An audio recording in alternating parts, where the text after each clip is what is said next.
And I also I can lose it all and get it back too. Nothing is tangible. Right. You know what I mean? If God is leading me this the way and he says, give it up, I have no problem doing that. I always remind, and mainly men, always remind them, who was your commitment to? Like, Yeah.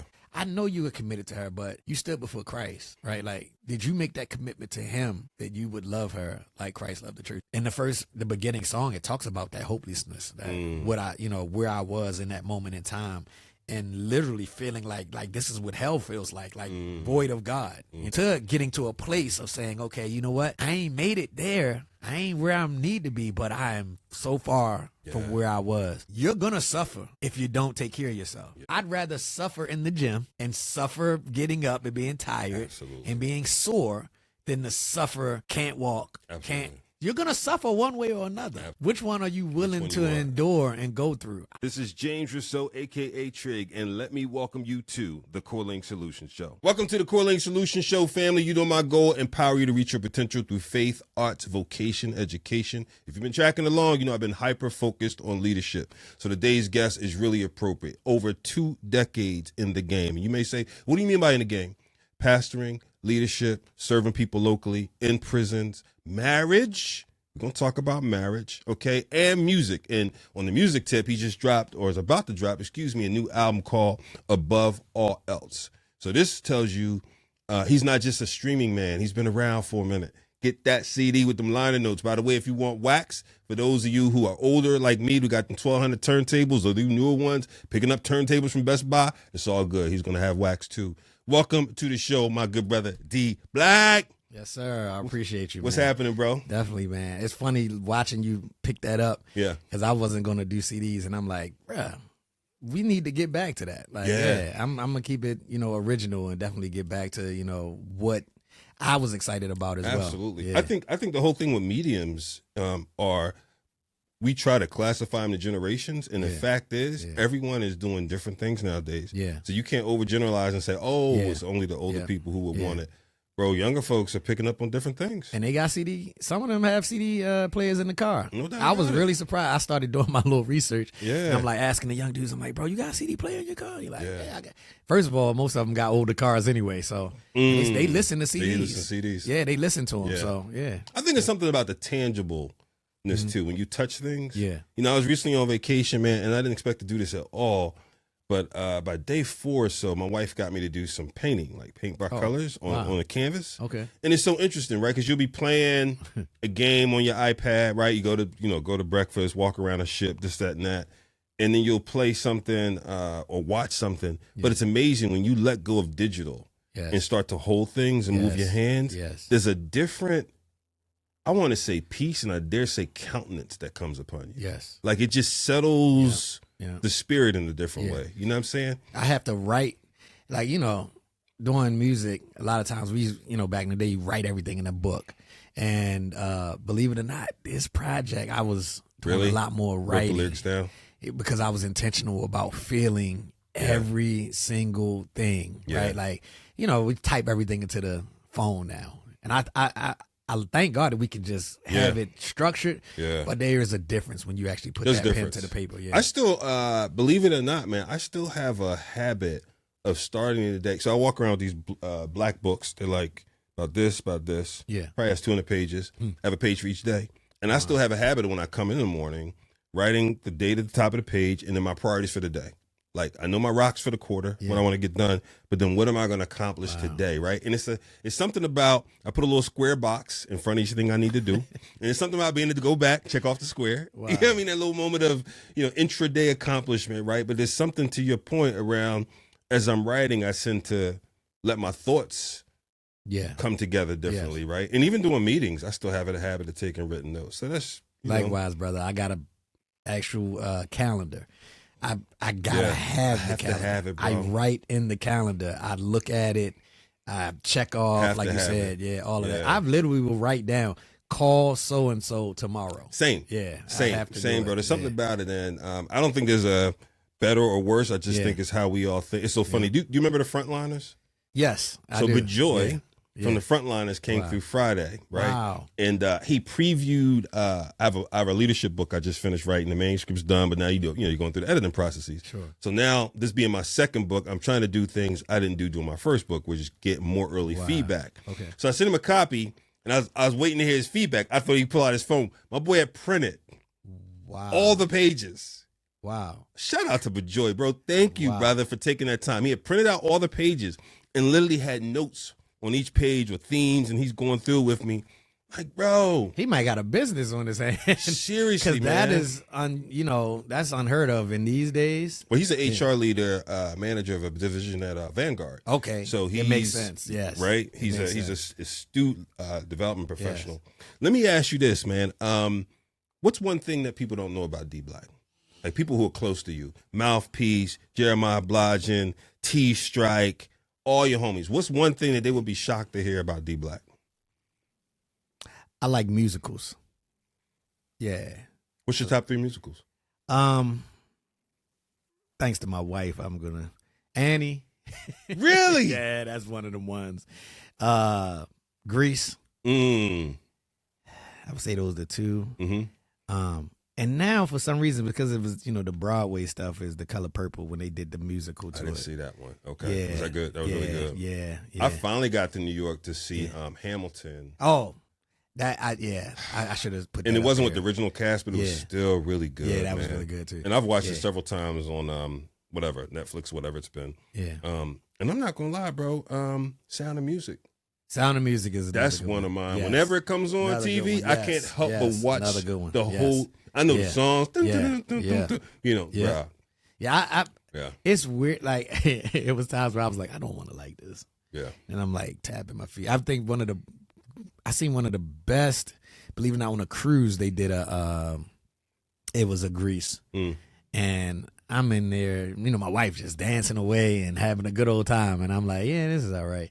And then my foot is tapping, and I'm like, yeah, I like it. I like it. Man, I dig it. I think it clicked for me probably 10 years ago, the amount of detail it takes to put those together. Yeah.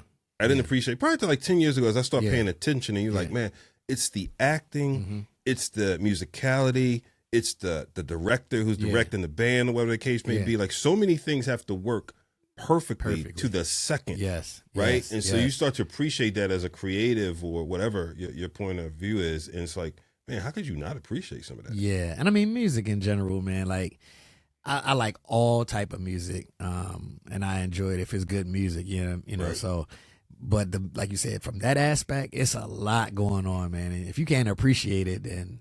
And they can sing. Yeah. That's those people can thing. sing. That's another thing. Like you got to do it live. You got to be in front of people consistently over and over and over again. I'd be terrified. Have you watched Hamilton, man, where the king comes out and he's singing? My boy is singing ugly. At different parts, but he does not break character.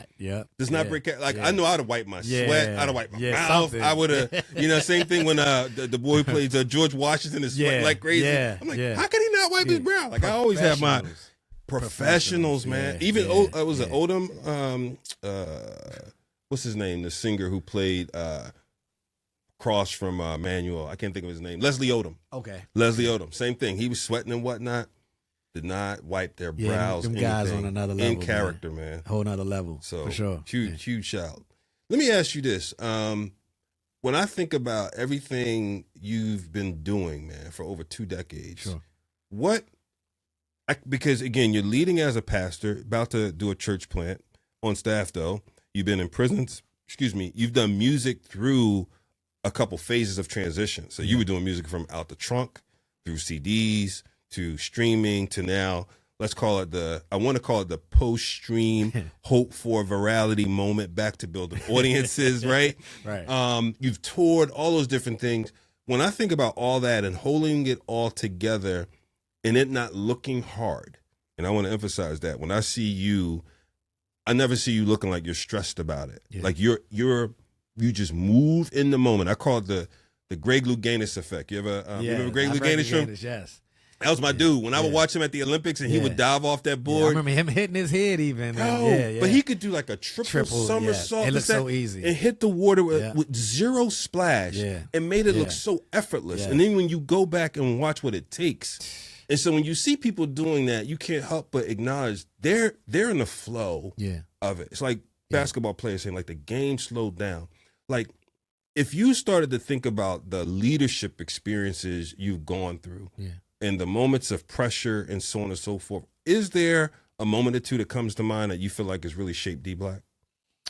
I would say probably coming into to giving my life to Christ, the pastors that took me under their wing kind of really shaped everything. I had so many I had multiple levels of mentorship and discipleship within my church and outside of the church. And I didn't, coming out of the streets, I was like, bro, why do you even want to talk to me? I didn't even think I would be accepted, right? So I feel like I got so many different aspects from different people of how to navigate, whether it was business. You know, I had people literally mentor me right over, hey man, here's some shoes and some suits.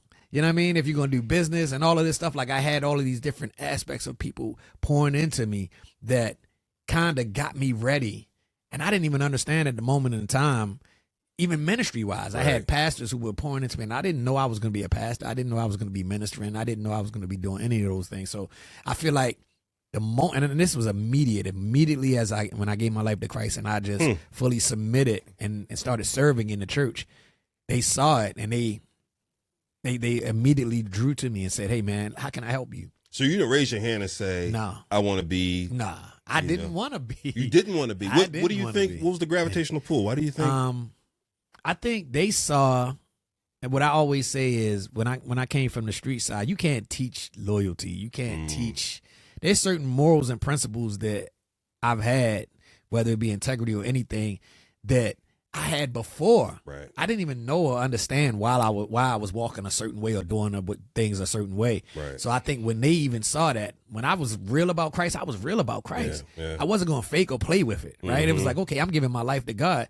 I'm done with that. Yeah. Like I went hard doing that. I'm going to go hard doing this. And I think they saw that. I think they saw that I was serious about it.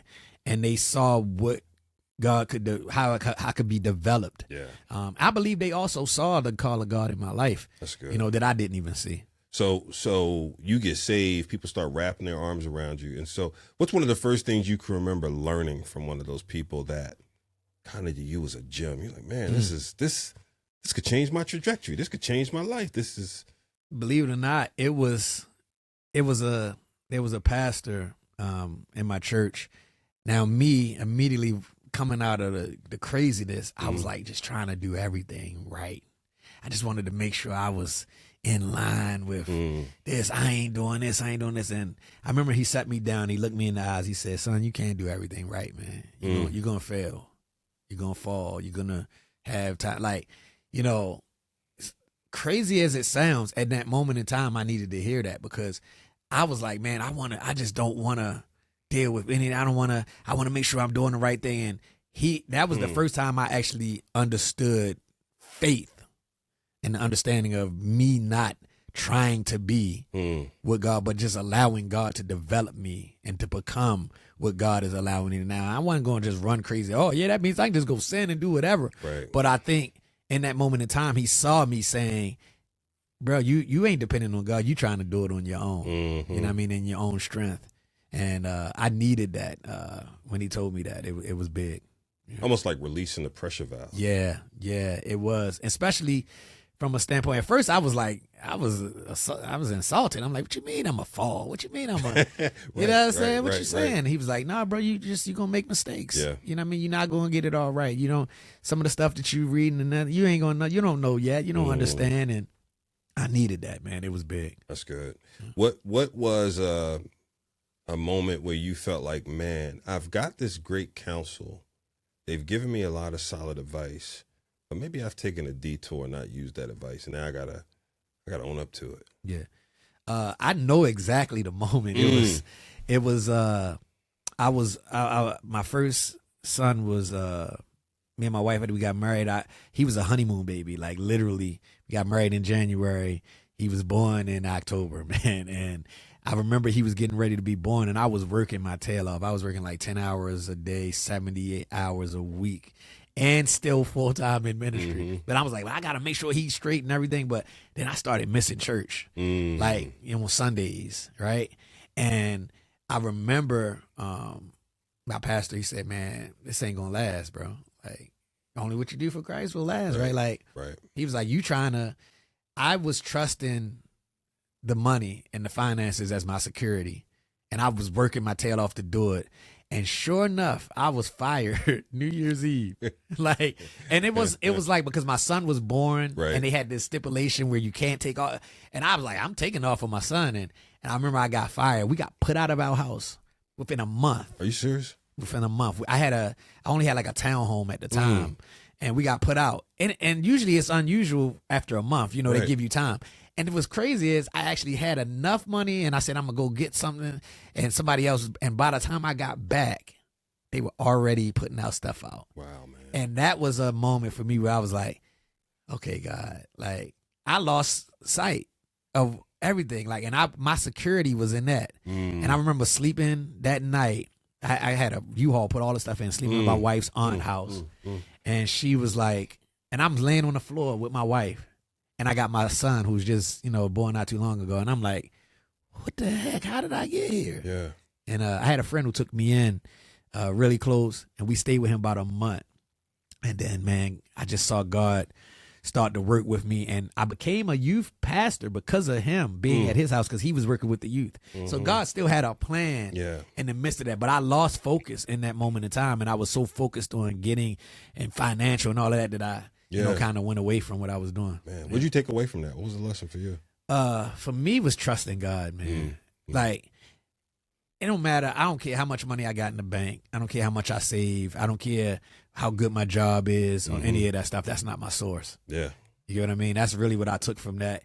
And I also took, I can lose it all and get it back too. So I don't care about none of this. No, nothing is tangible. Right. You know what I mean? If God is leading me this way and he says, give it up, I have no problem doing that, because I done been without it. That's right. You know what I mean? And he supplied. So one of my favorite scriptures is Paul, when he's talking about be content with a lot and content with nothing. Yes. Yes. And it's easier said than done. Yeah. It's easier said than done. Yeah. When you think about being a pastor, man, and I have so much respect for pastors, because an enviable amount of highs and lows y'all have to go through.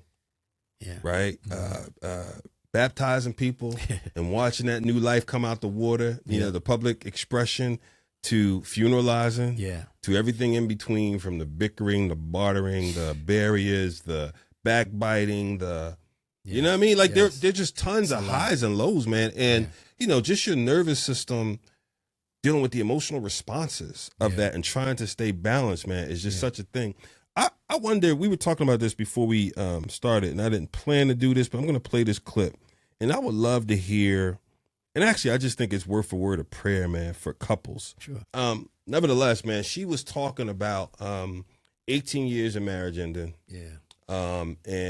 But on the other side of that, she said something really interesting. She said, I've been going through this for much, right? But I'm finally starting to become me again.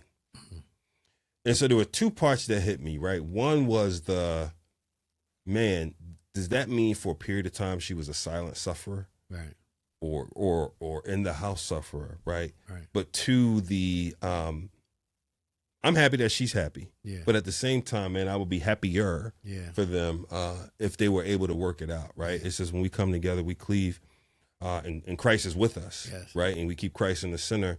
And it wasn't just this one. I think for me, it was several that I've seen either recently break up, fully divorced, or they're going through the process of, man. So I'm just wondering for you, man, as a pastor, when you see those stories, hear those stories, what's your counsel? It's the hard part in it a lot of times is the people have to want reconciliation. Mm-hmm. That's the first thing. Like, a lot of times when I, even when I come to couples, and some that I'm dealing with now, it's like I made up in my mind, this is what I'm going to do. I'm going to leave. I'm going to leave. But they come to you as almost like as a formality? Right. Almost in a sense where it's like, I'm like, you're not expecting me to like approve that, right? Like, you know, of course, biblically, we have grounds for divorce, right? And things of that nature. I'm never going to be happy to see a couple, a marriage come to an end. Mm-hmm. So, but I always remind, and mainly men, I always remind them, who was your commitment to? Like, what, that loyalty and all of that stuff. I know you were committed to her, but you stood before Christ. Right. Like, did you make that commitment to him? Right. That you would love her like Christ loved the church? Did you make that commitment to him that, you know, all of those things you said and those vows and all of those different things, right? Like, where do you sit with that? It's almost like with anyone when they want to give up on something, you go back to the beginning. What in the beginning did you say you were going to do? What was the commitment? What was your focus? What was all of those different things? Right. And if they're not willing to just be in a position of saying they even want the reconciliation, because a lot of people come with emergencies or they come with crisis versus coming for counsel. Right. You get what I mean? Early on. Right. Early on. Right. And now it's like the house is on fire. Right. And I only got a sprinkler. You get what I mean? So it's like, man, that's the hard part. And for me right now, that's what I'm seeing. I'm seeing a lot of people not, like you said, suffering. And then you don't realize they're suffering until it's too late. Too late. Yeah. They already have, gone beyond. But those who do come and you see that counseling, you see that they're seeking counseling, God always, every single time I've seen it, he always brings reconciliation to that. When they're earnestly saying, counsel. I really want this. Because it can happen. Right. Every single time it can happen if you're willing to allow it to happen. Yeah. So, I mean, you'll be 23 years this year. Yes, 23 I'll be 29 years this year. Yeah. I'll be the first one to say it takes work. Man. I mean, it's like anything else. It's like when you buy a car. Yeah. And that joke is bad to the first or second payment. Yes. You are on. Yes. You know what I mean? Oh my God, I finally got this. I've been wanting this car forever. And that first second payment start hitting. Yeah. And your cash flow in the month get a little tighter. Yeah. And then when you get the first, ding, dent, so on and so changes. forth, you're like, why did I feel so passionate? Yes. Like I had to have that car. And now it doesn't hit the same. Yeah. So it's the same when that feeling leaves. Yep. What did you commit to? Yep. Because everything's I always tell people that feelings, emotions, all of those things are for a moment at times. It's like, and I've had my times and my emotions where I'm like, we were talking about it my first year, man, it was tough because, I don't know how to be and do all of this stuff. And I got married at 23 years old. Yeah. And I'm like, man, I got to be responsible for, her, my son. I'm doing ministry, all of these different things, trying to navigate it. And like I said, my first thing was to go back to the commitment. And years later, I remember I told my wife, I said, my wife is not a person that argues. I will argue. She's not really a argue type, right? But if I was upset, I found myself at the altar at church. Like I got a key to the church. I go right into the church versus the bar. Yeah. Because where's my commitment?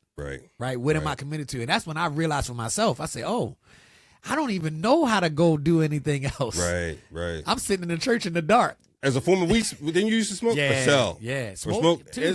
So you didn't turn back the weed? Didn't turn back, no. It was like, and that was the thing. Like I said, I was like, man, I remember sitting in the church in the dark. Like, this is a big church, doors open. I'm sitting on the altar just like. That's huge. God, like, man, I need you right now. And I'm like, and I thought to myself, I said, man, I could have ran anywhere. You know what I mean? But this is where I run to because that's where my commitment is. Right. To God first. And I tell my wife this, and some women, they were like, man, that's crazy to say that. I say, listen, my loyalty ain't to you. It's to God. Right. If it was to you, I'd have cheated. Right. The first year. Right.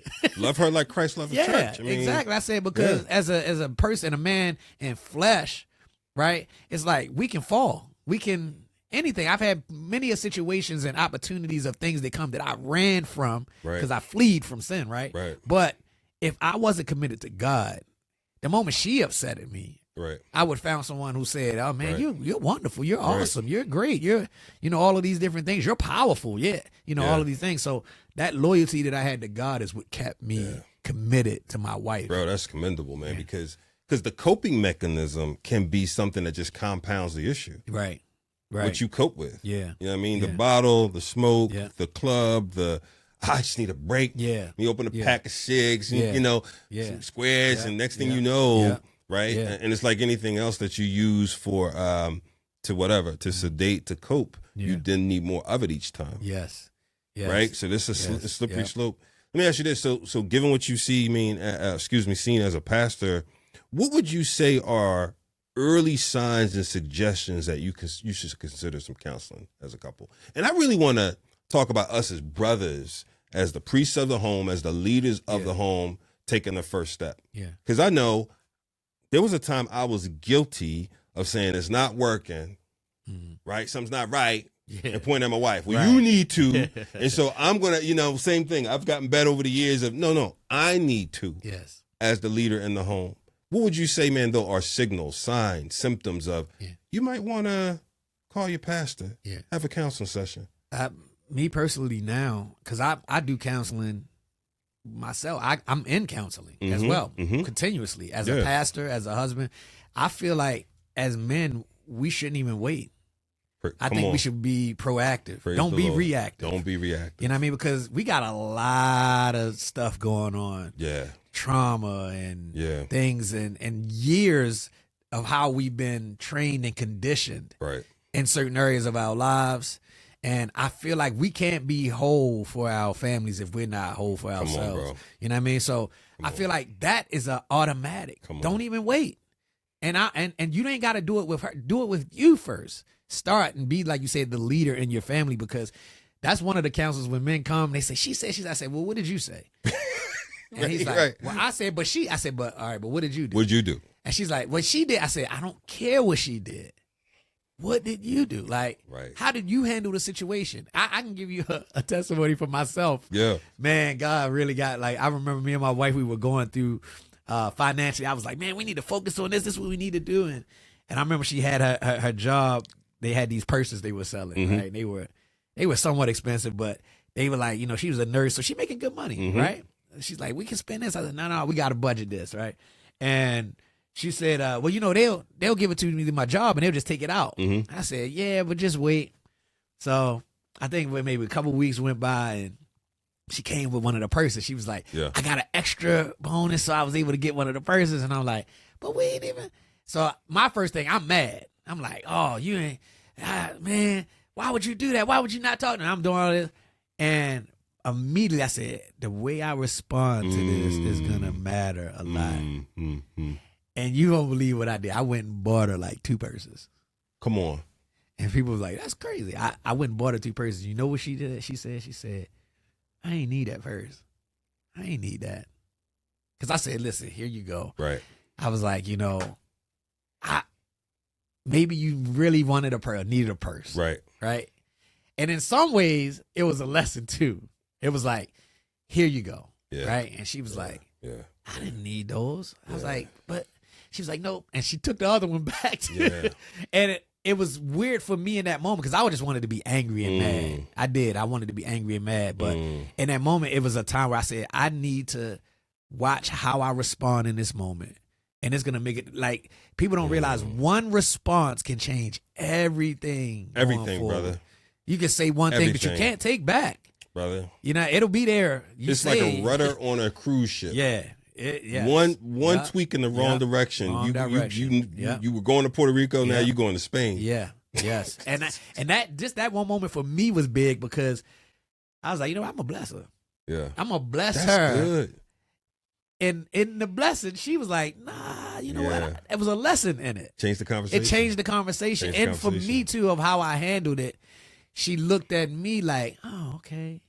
Like, she said, you really showed me, like, okay, that, you know what I mean? That wasn't as important as it should be. Probably left a lasting impression, too. I hope on so many levels. Well, I know it definitely. So there's, 2 Christmases ago, she had been wanting, I ain't even gonna say the name of the person. They're expensive. Yeah. And for years, I was like, man, heck no, we don't need no, like, you're going to have to keep this amount of money in the purse. Right. If they cost that much, right? And we were on a cruise, and I said, you know what?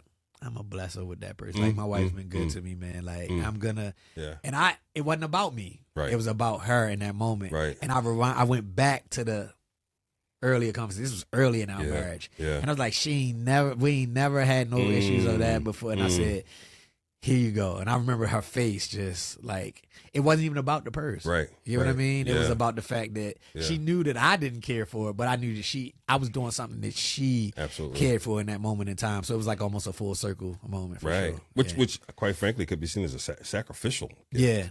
You know what I mean? Something you totally didn't support, but you, Oh, no. you said, I want to do this for her. It's for her versus the thing. It was for her. Yeah. And definitely. I'm like, you know, I'm the type of person, I'm like, I'm very practical a lot of times in everything. So I'm like, well, why? Right. You know what I mean? And Right. sometimes it ain't a why. It's just you want.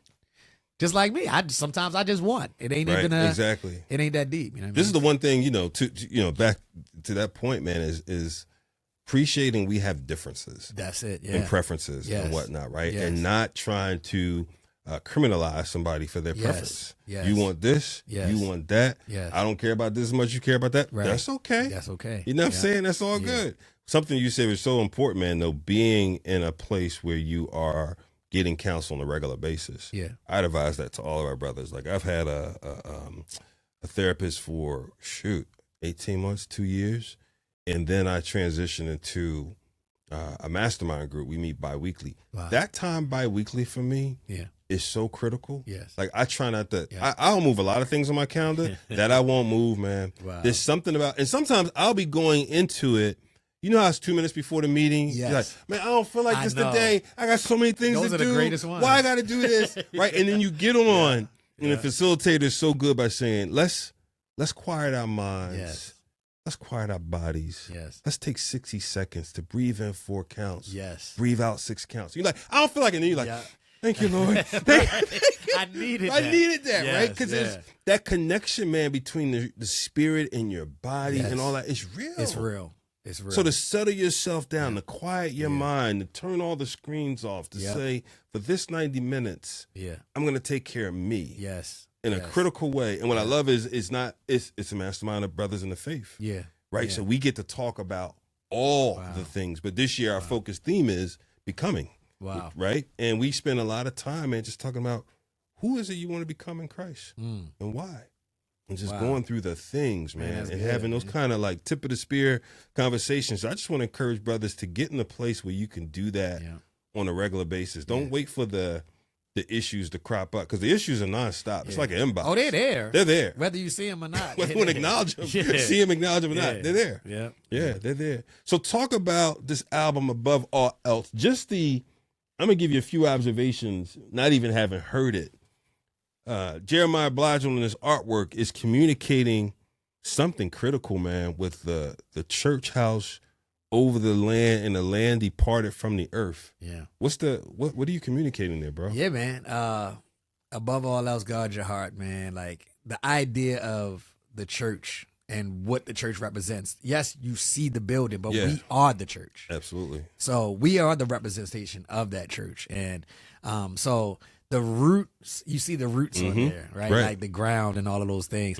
But when you hear the album, it kind of represents being above the things that try to, stop you from going forward, from, really. But you see the roots are there as well. Right. It's like the roots in Christ and all of these different things. But when you see that building, it gives you a feeling, right? It gives you a thought in your mind of like the church and what that represents. Yeah. But when you hear the album, you'll see it kind of explains exactly, everything that's on there. Yeah. It's interesting, man, because even I was talking with Max about this before we came in. The collective of people on this, man, Scooty, Mission, Jared Sanders, Jermaine Martell, Big Phil, Mouthpiece. I mean, it's like a family. Yeah. initiative of family folks you've gathered together, man. And then T-Strike on the mix and master. Who knew? I didn't know T-Strike was a mix and master guy. My bro T-Strike, you never told me. He only do his own stuff. So my first I did a project with my church, and I hit him up, and Strike was like, D, I don't mix for other people. Oh, okay. I only mix my own. And I pushed him. I'm like, bro, you got a gift, fam. Like, yeah, you're going to do it. And I remember sometimes he'd be like, bro, thank you for pushing me into that. I say, well, great, because you're going to do my album too. Like, It wasn't even for me about, I mean, even in that developing and like you said, trying to lead, I love the sound and what he did. I wasn't looking for a $1 million guy to do whatever. Right. He has the ability to do it, and I see it, and that's my family. I'm like, bro, let's do this. You know what I mean? So, yeah, man. And listen, I paid him. Yeah, come on. That's key, too. Come on. Yes, we family, we friends, but I paid him because it's a gift that he has that he used and took the time to do. So that's good, man. So why this album? Why now, man? And I asked that for a few reasons. One, again, you're mature in your ministry, man, and all the things that you're doing. You could do a bunch of different things, you know, to consume your time doing a whole album. Just takes a lot of time. So I'm just curious, like, what was the burden that you were responding to, man? This album is basically for the last, I want to say 4 or 5 years, a collection, a combination of everything. This album is what looks like obedience, because I've been disobedient, man. Like for the last 4 or 5 years, just being led to ministry and what God wanted me to do, and this album is part of that. Like musically, I struggled with like, do I want to keep doing this because I'm doing ministry and all these different things, and there was a time where I was like, I think I'm done. And I remember telling, it was Eshawn, I think, Eshawn Burgundy. And anybody who knows that guy, he's a laid back guy. Like, he's not, he's really mild mannered. And he was like, bro, what do you mean? Like, he was flipped out on me. Like, you ain't even like fully gave it a shot. And I was like, man, he's right. Like, I had never focused on the music as myself. Even when you say it looks easy, I've always been putting my hands to everybody else stuff. People don't even know that I produced for this person, and I executive produced this album, and I'm A&R for this, and I'm doing these videos for this person. Like, I'm helping everybody else. And it was partially me running away from what God was telling me to do. Because I figured, if I help them, and I'm still doing it, right? Like, it's like, Heisman, and God's like, you're supposed to be doing what I told you to do. You know what I mean? And so I feel like the timing for this was perfect because it also aligns with me in ministry, because I was running from being a lead pastor as well. You know what I mean? So it was time to do it all at the same time. So you basically have stopped ducking and dodging everything. Bro, I said yes. Pastorship, lead. I said yes. You said yes to at the same time, and all of it started happening. Right. And man, if I sit down and think of how it's all happening, when people, that I'm connected with, they say, bro, how are you doing all of this? Right. And I'm like, man, God is putting it all together. I have people who are helping me and coming alongside of me. So that's good, bro. I mean, and like I said, you make it look easy. I know it's not easy. I don't take it for granted. But I know when people are able to make it look easy, there's a lot of things happening, right? You're yielding to the Spirit. Yeah. You're disciplined and learning. You're building competencies and leaning on your strengths and spending a little time honing the things you don't do well at. And typically people like you are also wise people leaders. Wow. Let's talk about that a little bit, because you're about to, do the church plant. Yeah. How will you choose your leadership team? Man, they're here. Okay. They've been walking with me. I've been discipling them and didn't know it. I got a guy baptized and married. I got a family who she actually works under me as a juvenile justice director, who, her son came to know Christ, and I did a video for him and stuff. Like, these people have been alongside me. The people in the church who are also coming alongside me, they're using their homes to do Bible studies. And so, man, I didn't realize all along I had been building your team. Is there like, are there threads of like similar sets of values or skills or traits? Like, what would you say about them as a team? If you had to say, this is what the team resume looks like in terms of who these people are, what would you say? Man, it's diverse. That's the crazy thing. I mean, the church is called the Unorthodox Church. So I have a group of people who are unorthodox in a way where ministry-wise, they have a hunger and a desire to minister to those people who are not your usual churchgoers or non-churched, right? Gotcha. But they are churched. Yeah. They're fully, committed to the theology and all of these different things, but they're able to minister in a way where it's like simplistic and reach those who might never ever touch the Bible before. Yes. You know what I mean? I got one guy who's a barber. We meet with young people in the barbershop, right? You got one who's a teacher, and he's connected in his family, and we have a young married couples ministry. 2 of them are his sons and their kid and their wives, right? So he's doing that. You have in the family and the lady, she's Hispanic. Right.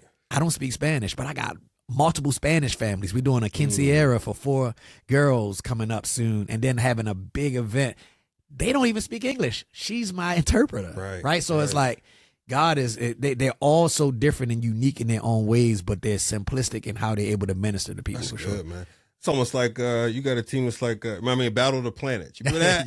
Yeah. Form like Voltron. Yes, that's right? exactly. And then what we're it able to is. separate and go do our different things. That's what we're doing. Yeah. Right now, it's like I met with my team who is all Hispanic, and they're right now, a couple of them on a missions trip right now in Honduras. Right. So it's like, you got that. You got my guy in the barbershop. He's like, bro, I need now, not just young men. We need men, because I got men he got men calling them saying, hey, when is D going to do this for us? Right. So now we're going to be meeting with the men. And so, man, it's just, it's so much going on. And I'm, the way God gave it to me and the desire was to develop leaders, because I feel like anything that I do, it shouldn't fall with me. Yeah. Right. If I'm not doing it, it's not going. Right. It's not happening. Yeah. So my job is to develop leaders and people who can also minister, and God can use them and actually be the church. That's good. How do you? Well, one, when did you get that that deposit from the Lord to develop leaders? And I guess in 2,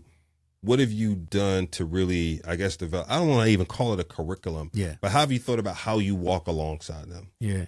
I think that came early.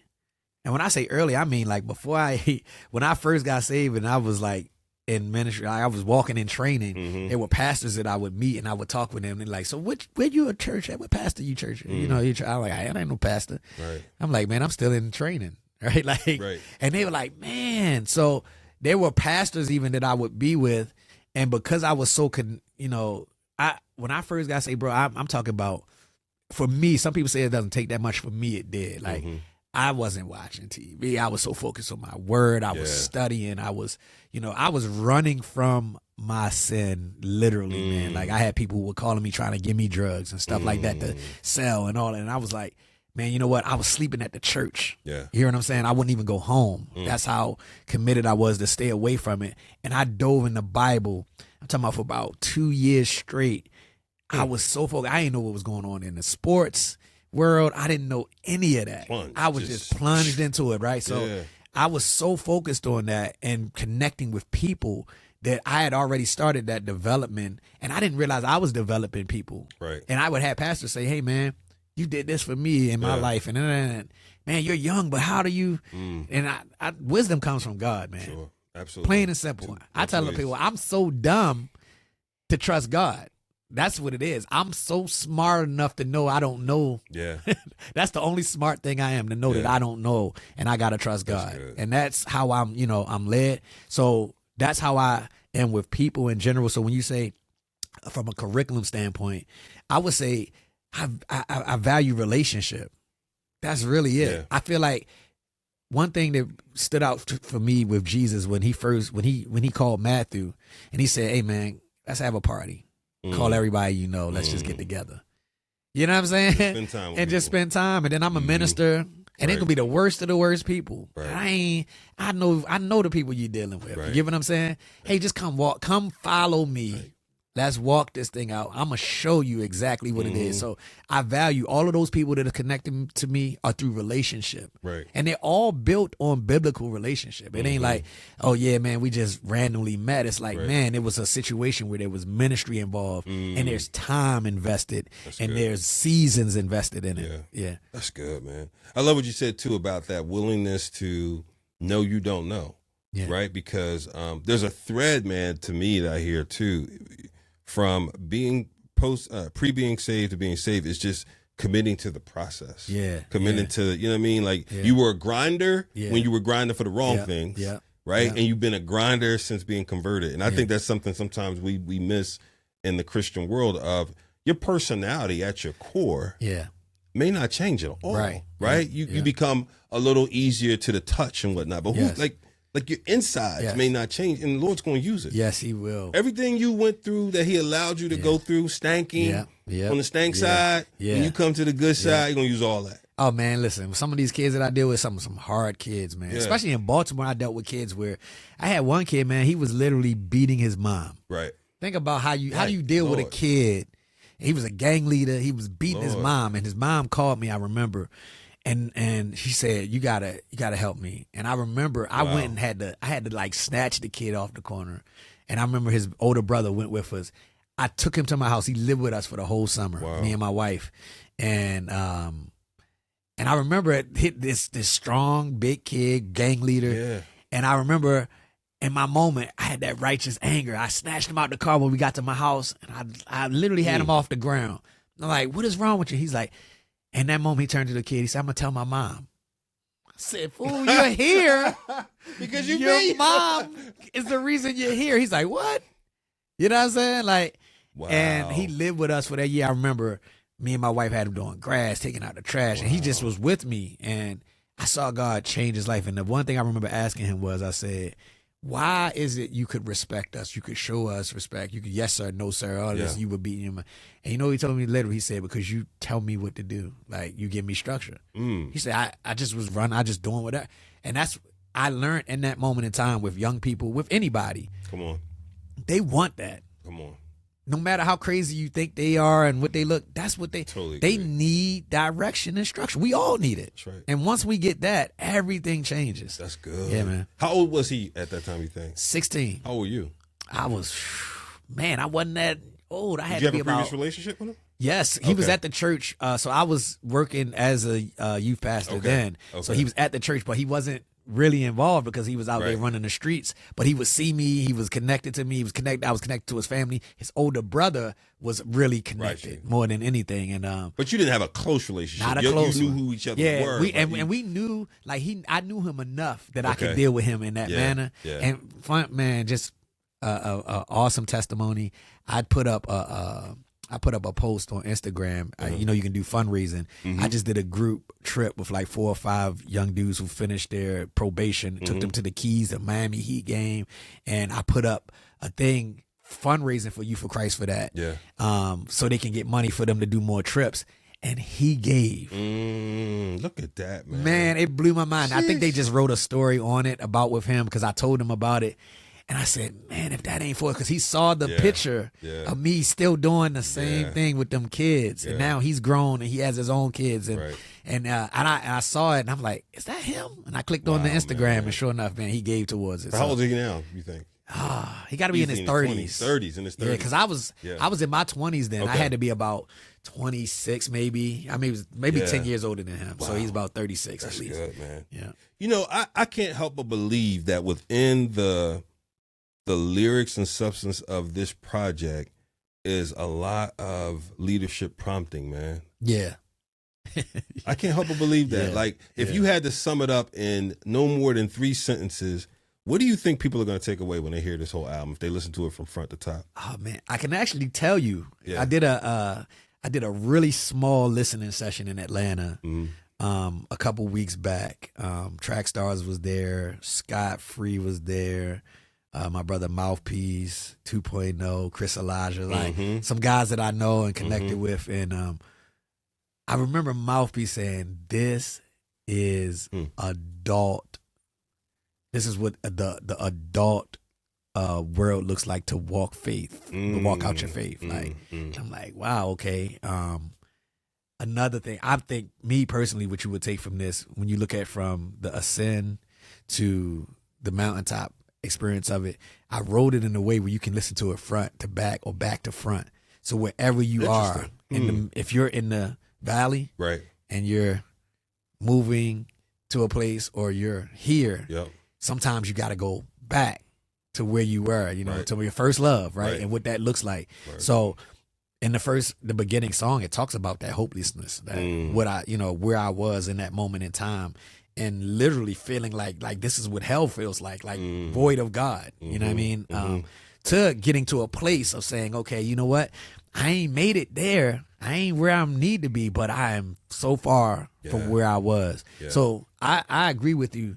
If you listen to the album from front to back, there's a lot of leadership principles within the project that leads you to a place of maturing in your faith if you're not there. Yeah. And if you're mature in your faith, it leads you to a place of reminding you where I need to stay focused. Not only stay focused, but don't forget, where I came from and what I was. And, don't look back on that and rejoice, and where That's Christ good. has brought you to. Yeah. Man, what I love about what you said too, though, is that acknowledgement of the almost the virtual cycle of us learning and developing, right? Yeah. Because one of the things that can easily happen to us is when you're winning, you don't want to stop winning. Yeah. Right? It's like, I want to stay winning. If I'm on top, I'm on top. And we'll accept it in certain environments. I'll give you like an example. If you're in a corporate structure and you've become a vice president in a division, but to get to senior vice president, you'll need to go somewhere else in the company and start anew. Yeah. You have no clout. You have no credibility yet. You got to learn the team, but you'll do it because there's a promised prize. Yeah. You're like, I'll take the transition. I don't have to lose any money, right? I keep my salary. Yeah. I'll take it though. If that means in 2 years I can get here. Yeah. Right. Man, just to use a movie, Rocky, and going back to the old gym. Yep, when Apollo Creed's like, bro, you got to come out of this highfalutin soft training. Soft, we got to go back. And he's like, I'll do it to get that prize. Yep. When it comes to our faith journey, bro, and whatnot, we are like, we don't want to, we're like horses. I don't want to see having to go through any tough development. Right. The Lord has saved me. I know it's good, right? Yeah. I don't want to go through anything tough. Don't read nothing Paul wrote. Right. I don't want to go through anything tough, bro. How do we break that? Man, I think you're going to be broken. Yeah. You can try to not go through it. You can try to escape it. You can try, but you will be broken, man. Yeah. And the hardest thing is, and I think I said this to you earlier when I recognized and said, I am complicit in accepting the penalty of disobedience, not realizing whatever I need to go through is nothing compared to what comes with disobedience.